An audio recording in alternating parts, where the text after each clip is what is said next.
Right, hello everyone. It's Cole here from GBHBL Head-Banging Life, and I'm here with Johannes Eckerström from the melodic avant-garde heavy metal band Avatar, vocalist. Johannes, it's an absolute pleasure to catch up with you again. We talked to you a few years back when you were at Brixton Academy. There you go. Yeah. It was a short interview upstairs. How on earth are you doing? How I'm doing? It's funny when people ask this question nowadays. It has all those connotations and implications, and I am not sick, and my wife is not sick, and my dog is not sick.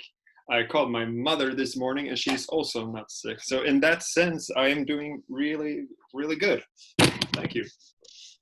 There you go, you said it already. It's the elephant in the room. There has not been an interview we've been able to start in the last 4 to 5 months that hasn't inevitably started with, well, okay, how have you been coping then over the last few months? Most of it pretty good.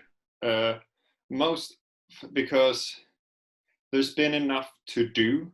I think both for like Mimo, we've been very careful, and we've been very under lockdown for most of it, and mostly been seeing each other. So it's good that we like each other, you know. But so the thing is, I mentioned, you know, just before you hit record that, you know, we're exercising a lot here at home, and there's been plenty of things to do in regards to the band. That it's been, you know, been able to stay busy and stay constructive for all of this. And then at different points in time now, we've been, of course, it's been catching up with us, and there's that to take it as long as you take it day by day. And of course, as long as people in my immediate surroundings aren't sick, you know, or at least not seriously sick. Then looking at yourself is all about taking it day by day. And when you get caught up in this, I wonder what February is going to be like. You know, that is a destructive way of thinking, I believe. And when that happens, because at some point that happens, it totally, you know, bums you out, I guess. So, but for most of it, staying busy. It's very easy, as you say, to get dragged down into almost the negative points and get caught up in these moments. Is exercising, you've talked about, sort of thing that's keeping a very positive mind then? Yeah, and it's also one of those things. Speaking of long-term things, like we were supposed to start touring as of having this conversation with you tomorrow. Our first show is going to be tomorrow to kick off August 5th as we record this. And then most of the fall would be pretty busy with it. And on the road, I keep a pretty strict workout regimen. Most of us in the band do nowadays. Like back in the day, I used to come home from the road in worse shape than I hit the road on. Now it's the other way around. But we're not doing now. I can't do that. So it starts to integrate more and more into everyday life. And yeah, of course, it does something to the brain. But it's also, it's a very vain thing. Like whenever we get on the road again, I don't want to feel like I want to have as little ring rust as possible, you know. I want to be as ready as I possibly can be.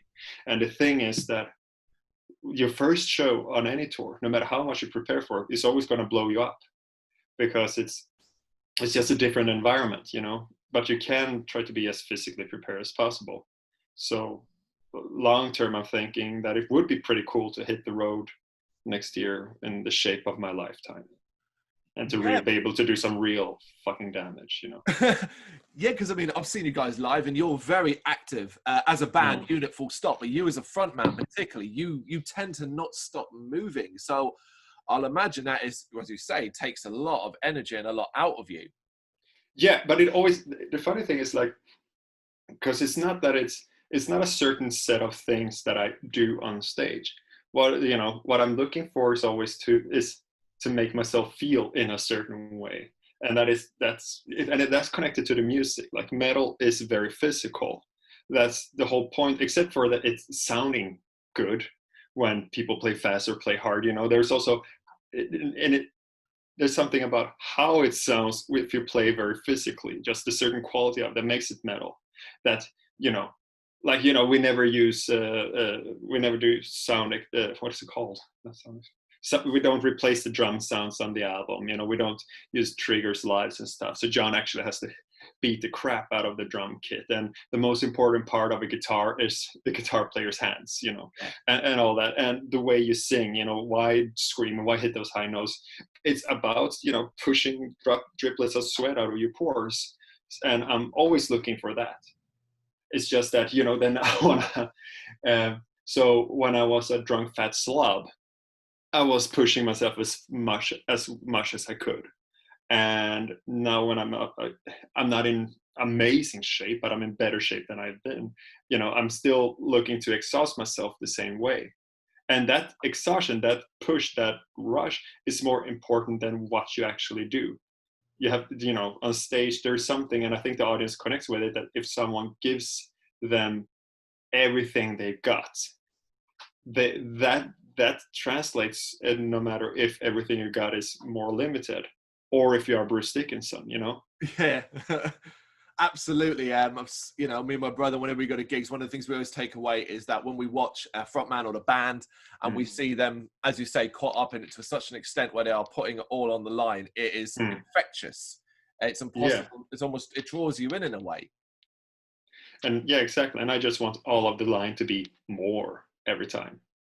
There's always something you can step up, but that's also a heavy metal thing for me. I guess you push yourselves to different extremes, and and this is one of them, I guess.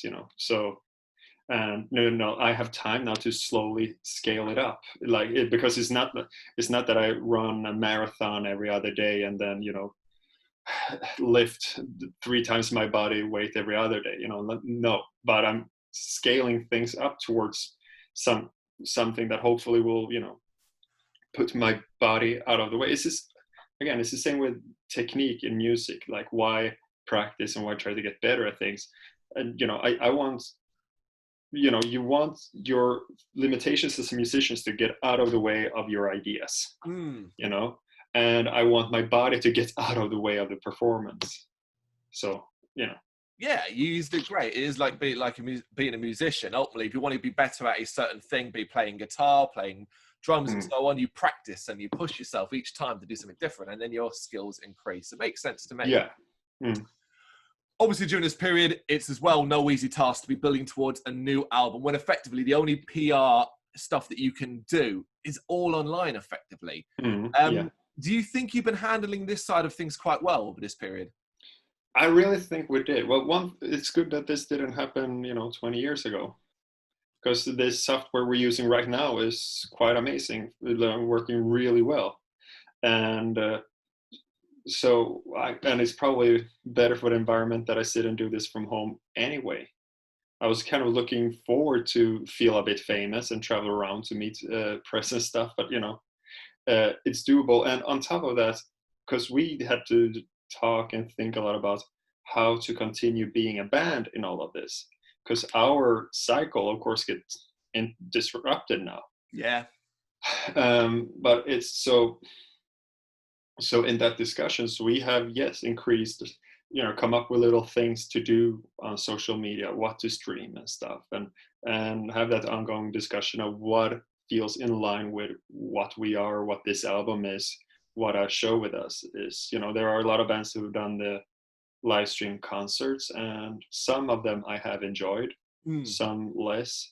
And for us, it's very tricky. Like, we can't really do an Avatar show like that, we feel, is our position right now, at least. Because the issue is that, yes, we are a theatrical band, but it's not quite theater. Like, there's no role play there, and it's also a metal show, and the way we do it, like, the audience is such an important ingredient to to amplify whatever we do. And I just can't see myself dressing up and point at the camera and pretend that it's a person, in that setting. So, but instead we've been, we've been doing Q&As, we've been doing watch-alongs, we've been doing, and we come up with little things and more things to come. So finally, the guys start to do playthroughs and instructional video material. You know, we try to be more active on our, we have avatarcountry.com. That's the format in which Avatar Country will keep living on. It's basically a fan club, you know, and to create content for that. So we have figured out, and we'll hopefully continue to figure out ways to continue to be a band while waiting to get back on track, you know. Well, if anyone wants to check out some footage this weekend on the Saturday, you're going to be one of your shows is going to be part of the European Metal Festival Alliance. Yes, yes, the Alcatraz show, which was our first headline show on a European festival, or a festival in the world, I should say. I guess, yeah. So it was a big deal, and amazingly enough, that show went really, really well. You know, you try your best every time, and I think nowadays we have a fairly high, you know, our lows are pretty high most of the time, but this was one where everything worked, and it's on a level. When I watched it back for the sake of listening to the mix and stuff, I had that moment of, people are gonna think that I re-recorded these vocals. But I did not. It's just because that's the thing, like show wise, it was great, everything looks great and everything, but it's just musically everything clicked, everything worked. You know, we had perfect level of hydration before going on stage. It's just one of those days, you know, the right amount of sleeps, the right amount of nerves and you know, anticipation, everything fell into place that day. And it happened to be one of those that got the most professional treatment in forms of filming and mixing. So to this date, it's probably one of, if not the best recorded footage of an Avatar concert that we have to date. Well worth checking out then. And talking about things well worth checking out, matter of days now. We're matter of days away from Hunter Gatherer being released. August 7th via Central Media Records. At this stage, you're days away. I'll imagine you're just desperate. Just let's get this thing out finally. It is, yeah. I don't know if desperate is the word, but yeah. I'm looking forward to it, and I'm feeling something, and I'm feeling more than I have done on the last two albums. Mainly because the other two albums, we were on tour when the albums came out. Okay. Like we had already been on the road for a week, and like, you know, like so. And it's like, is it today? Oh yeah, it's today. Oh, okay, cool. You know, that happened, and so, and this was meant to happen anyway. Like I mentioned, we were supposed to go on tour tomorrow. I would have been in Sweden rehearsing right now, but before COVID came and kicked us in the nuts, the first plan was to release the album in May, and we never meant to actually postpone. Like, there was a discussion had at some point early on, should we wait to next year then, so it seems we're touring, and quickly saying no, we should not, because you know the music is in the here and now. This is where we're at now, and also even if we would feel differently, we have been very open with going into the studio and that we're mixing. Like Avatar Country was more a surprise, the whole thing, we kept it secret until it was time to really announce it. This time we were more invited people in a bit more, posted more things, and therefore it would have been a very shitty, simple shitty thing to do. Like, so yeah, you know, this album we've been hyping, we're gonna, you know, not release it until it times better with, you know, to get the biggest splash, you know, ticket sales for next year. You just can't. It would not have been the right thing to do. But we had no choice but to postpone it 2 months. Yeah. Because at the time when it was time to pull the trigger on preparing for the release, then we were in the middle of the shitstorm. And it was just like, will there be a planet Earth to release this album? It was kind of those feeling like, because it was like in March or something when we had to decide to pull the trigger. And it's just, let's hold off for a second here and just get our bearings in the world. So therefore we kind of had to hold back. So that's why it's in August. All this to say that we always meant to, for this time, have a bit of a break between album comes out and we hit the road for the first time in years, and that would have been nice. Now we are really getting that. So I guess careful. It's my fault, I guess. Careful what you wish for. Well, Avatar Country was a very special Avatar album. One that I think's impact is still being felt as of right now, as you say, is still living on with the avatarcountry.com. Did that cause any kind of trepidation or doubts when it came to writing this follow-up? Because Avatar Country had been so huge. No, we knew when we started with Avatar Country, because it's a comedy, and it's a comedy based on this stupid inside joke that was what made it funny. You know, it's all this, it's, you know, long story short, Jonas changed his middle name on Facebook way back when to Kungen, meaning the king, to annoy his friends, and it annoyed me. And fast forward a bit, it had become his nickname, and that nickname came with, again, more, you know, time-killing, stupid inside humor on the road. He would gift us signed pictures of himself, framed, you know, all these things, and that in combination with a period where we listened to a lot of Manowar before shows, you know, Hail and Kill before every show for a year, I guess.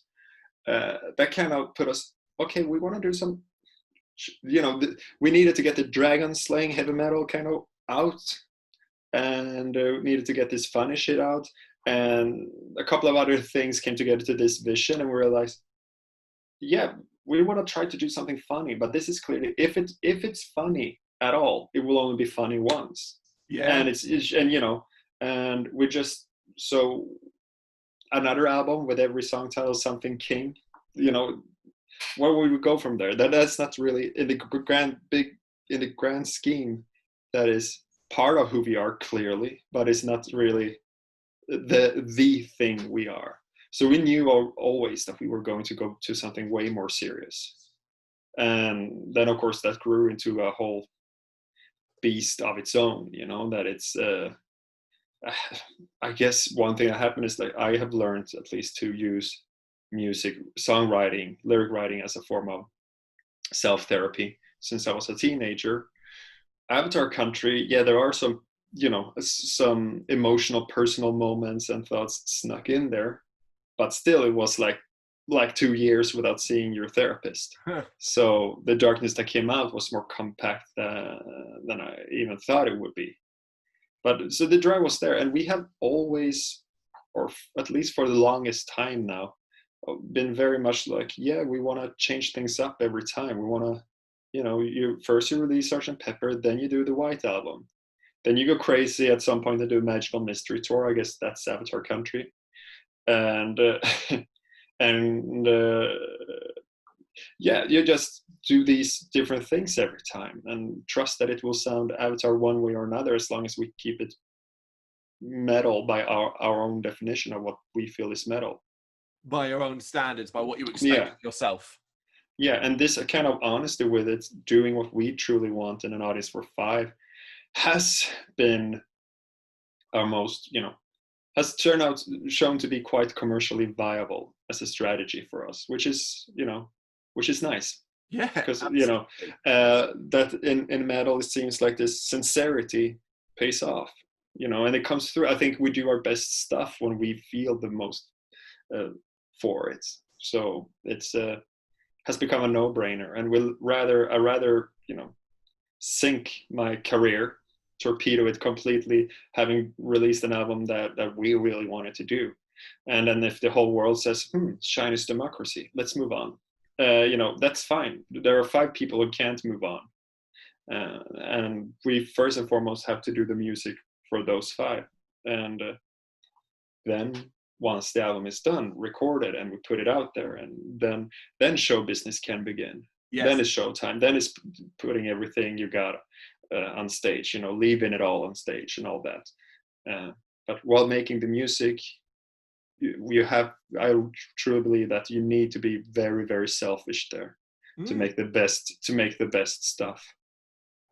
And if you're a fan of a band, if you're a fan of Avatar, that's how you would want you to be. We want you to be selfish because we trust you 8 albums in to know exactly what you're doing for you. Yeah, exactly. And I think now, our fans have definitely learned that over the time. In interviews and stuff, we have talked about it a lot. And again, if you go from Black Waltz and Hail the Apocalypse, there's a certain journey that began. Go further back in time, and of course it's a different story. We were very young and finding our bearings and learning to be a band, and you can follow that journey on the early albums. But with Black Waltz, we kind of like, there's a path ahead of us now. There's something to explore here for real, like that is ours. We're not playing catch up with the world anymore. And Hail was in a way a continuation of that. Then we did the concept album, Feathers and Flesh. So like finding that great challenge that we had, we didn't know we could make one. That's why we did it. That's why Hail the Apocalypse was recorded live. Can we? Who knows? Let's find out. And then Avatar Country, can we be funny? Who knows? Let's find out. And all this, and every time different.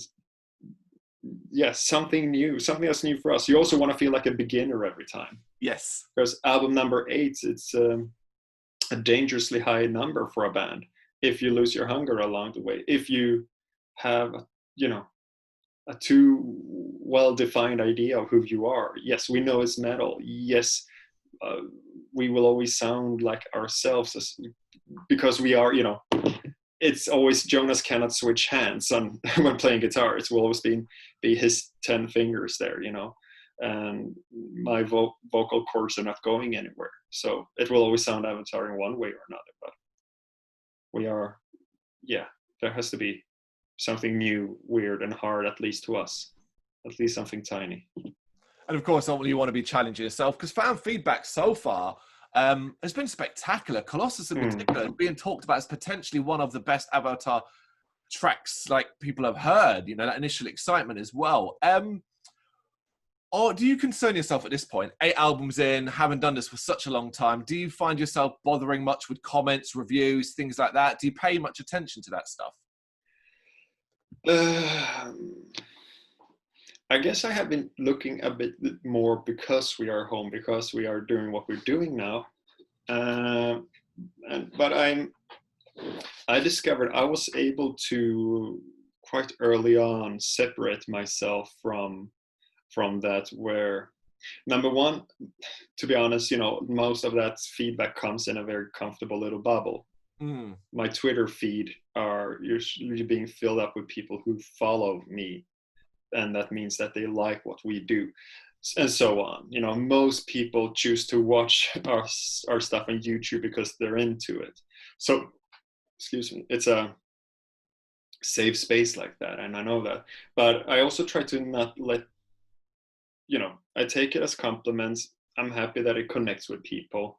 Cool. That kind of feedback cannot take the place of the kind of feedback you get when you do a show together with an audience. Absolutely. And then negative feedback, again, it's all about having figured out what I'm pretty good at this at this stage to know, and stay connected with what I feel about the music and why it's done the way it's done and why I like it. So so I see some of it, and then some of the stuff pops up because if it's a good review, then it's being used for marketing purposes. We were album of the month in the Dutch metal magazine Aardschok, for instance, and then that pops up. I speak German, so I can pretend to read Dutch, and therefore then I ended up reading a review about myself. Then I don't seek it out necessarily before, unless it's sent to me. I lied. That happens too, but very irregularly. So I don't know. Eat it all day. Yeah, it's hard not to, but I'm also okay with I'm okay if it's negative, I guess. At this point, you would have to. That thick skin has to grow over a certain period of time. And 8 albums in, if you were still... frankly, we don't have enough haters. Like if you look at, in terms of just for the sake of the career, like if you want to make those big money, then you need to, all those friends I had that didn't like AC/DC because every song is the same, or Metallica, you know, like people shit on it. I guess the only band that get very little of that and are huge seems to be Iron Maiden. Seems to be, doesn't it? Yeah. But they are an exception to every rule about everything historically, it seems like.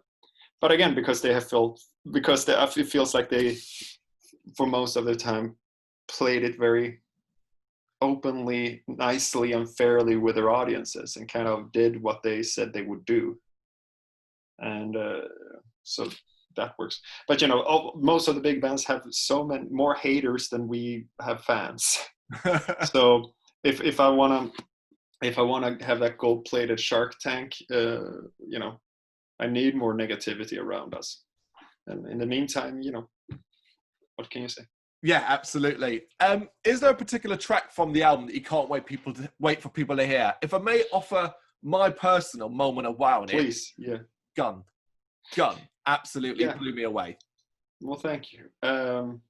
Yeah, of course. Like, now we made a 10-track, 45-ish minutes, 46 maybe, I think, minutes album on purpose. Like, that seems there doesn't seem to be a real reason why any composer should feel like their work needs to be longer than Beethoven's Ninth Symphony, you know.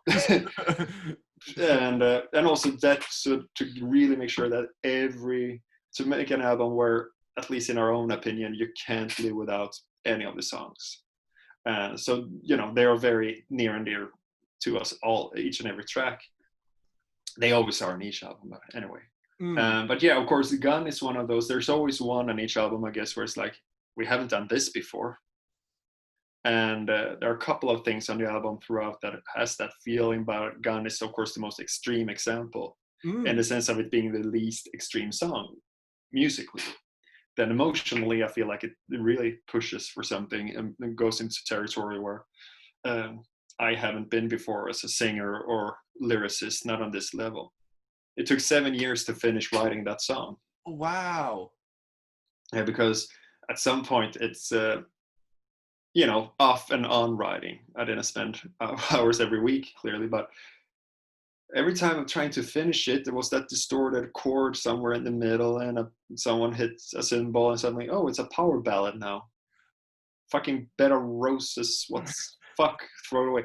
And that happened a couple of times before we were able to, you know, give it the same treatment as the heavy songs. If you have that good thing, that riff, that groove, you know, then stick to that and let that thing that connects with you with the initial idea, let that thing be your guide in where the song should take you, you know. And it's very a simple rule that is hard to follow, and treating this gentler song with the same philosophy was the key to it. But it took seven years to just, oh, maybe it should just be a mellow piano thing, you know. It's crazy how those things work. I feel it paid off. I adore it, put it that way. I really do. Thank you very much.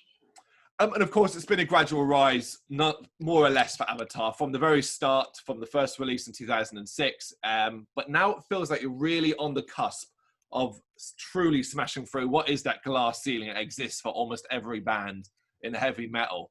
Do you get that feeling as well? You know, yes, there are certain tiny things that happens. You see it now in the promotional stuff, that different types of opportunities to promote your album shows up. That feels like in this day and age shows some kind of that the business looks at you legitimately. And there's a difference there on this album that we've been working towards all this time. Absolutely. But other than that, the important part is, of course, but that has also, again, been a slow growth. So that feeling came early and then, you know, got stronger. That feels of legitimacy, just like, hey, this room is full of people and they sing the songs. Like, just that sense of, oh, this matters to someone outside of our rehearse room. And, you know, then that number of people it matters to, that is, you know, ever still let's see how long that lasts. But to this date, an ever expanding thing. And yeah, we feel that, we see that. At the same time, it's a tricky thing to wrap your head around. Because I don't see them every day. They're not waiting in the kitchen for me here, like it's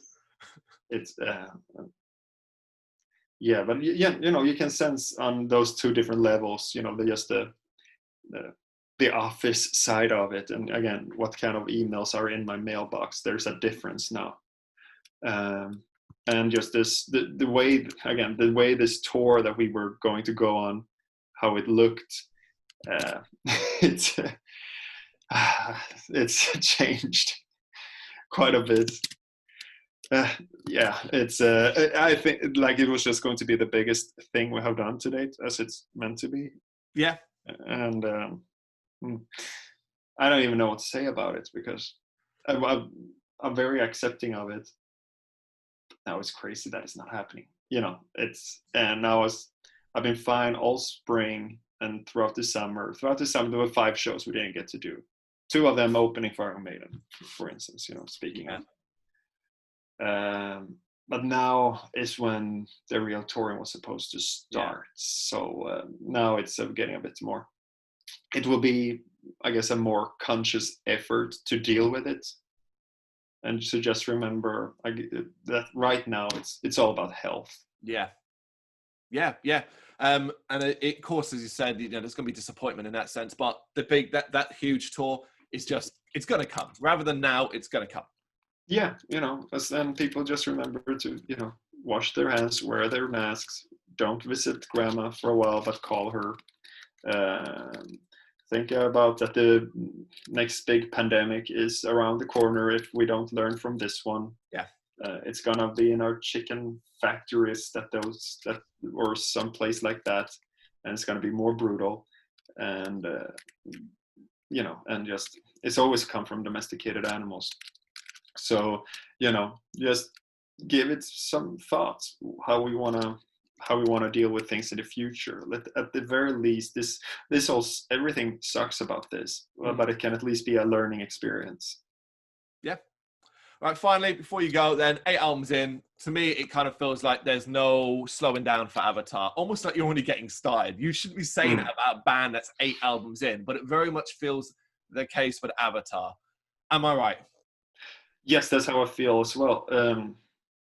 Obviously, now we have some more time to already write some stuff, and there's no direction in it. There's no release plan. There's no nothing, but it's just writing. But I get still a sensation like, haven't done this yet. I heard something in this jazz song or whatever. I'm not writing jazz songs, but just this thing, wow, there's still it's all about, at the end of the day, it's all about the music. Everything else is sprinkled on top, the face paint, everything. And that is, of course, huge in the world of Avatar and how we do things on stage, but nothing of it matters without the music. So yes, it's all about the music at the end of the day. And everything else is enhancement, I guess. And when it comes to that, there's just still so much to do. Right now, like the game I play with myself is that on my computer I have a folder named Solo. I pretended for a while that it was a solo project, just to kind of disconnect, because we're starting to write this early after finishing another album, because there's no tour to distract me from writing. Then I just wanted to create some mental distance from where we just were. But it's, of course, it's not solo stuff, because then I need to send this to the guys so they can re-record the guitars, because they're better than I am. And like stuck on the drums, like, what does John like to do? So it's Avatar stuff. But some of those unfinished ideas are so punk and straightforward, and some is very melodic. Some is like, oh, this is 7 minutes. It can just go to so many different places, and I'm interested in all of them. I want to take all of them all the way. And I already heard some stuff that the other guys were noodling around with, whether that sensation is also there. Like, hey, I never heard you write this before. So we're just that sense of, we just got one lifetime, and there's a ton of music to learn from and be inspired by, and just different places on the neck of guitar to put your fingers, and we just still, there are tiny things like the I don't know. I was listening to a lot of Faith No More for a while writing Hunter Gatherer, and one thing was talking a lot with Henrik, like, you know, there's a certain kind of real bass that we don't have so often, you know, like bass lines with pauses in them. And it sounds stupid like that, but just a different way of approaching the rhythm section. And I think we barely scrape the surface on those types of ideas when you just look at what we were discussing for a while there, meaning that there's still a very untapped potential in how we approach the rhythm section based on another approach to rock and roll that would then turn metal, blah blah blah, music talk. But there's just endless little things. If you go into the nitty-gritty of the music, which is my favorite thing, you know, that coming up with the ideas and then doing them on stage I love everything about the process, but those are the two greatest things, you know. And there are a lot of things that, you know, are just in the womb still, that we just scrape the surface on where things can go. So yeah, I think I will be able to feel like a complete beginner for another 8 albums at the very least. I think there's nothing more exciting than hearing from a fan's perspective that the band you adore 8 albums in is still willing to learn. Yeah, that's again, it's the music, man. And on that note, Johannes, thank you very, very much for your time. We really appreciate it. Thank you. You know, wash your hands. Absolutely. Thank you very much for watching. You can check us out on gbhbl.com, as well as on Facebook, Instagram, Twitter and Tumblr. Go to Patreon to help us out over there. That's patreon.com/GBHBL, as well as Big Cartel, where you can find some of our merchandise.